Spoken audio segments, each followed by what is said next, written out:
আসসালামু আলাইকুম। আপনার স্ক্রিনে ২ টা মানুষকে দেখি। এটা হচ্ছে তাসির ভাই, আমার খুব কাছের ভালোবাসার মানুষ। আর এটা হচ্ছে তাসির ভাইয়ের আজকের জন্য নায়িকা। আর অন্য সময় কি বলে আমি জানি না। এখন তাদের মুখ থেকে জানার চেষ্টা করব যে তারা বাদ ঝরে কি করতেছে এটা নেই।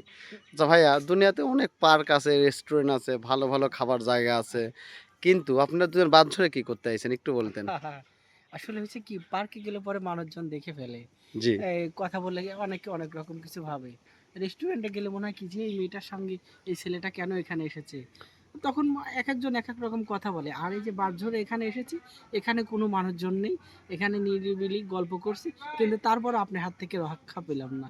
যাক, আখি অনেক দিন মিডিয়া পথ চলা। তো হঠাৎ করে তোমার কি সকলে বাদ ঝরে আসার এটা যদি বলতে?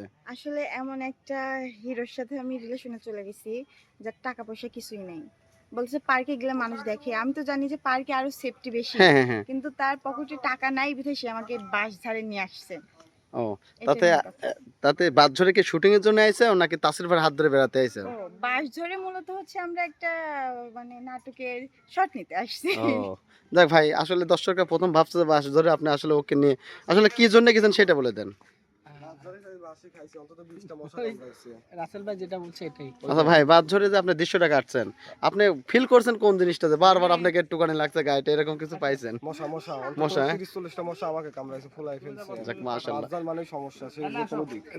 যে যেভাবে লেয়। হ্যাঁ।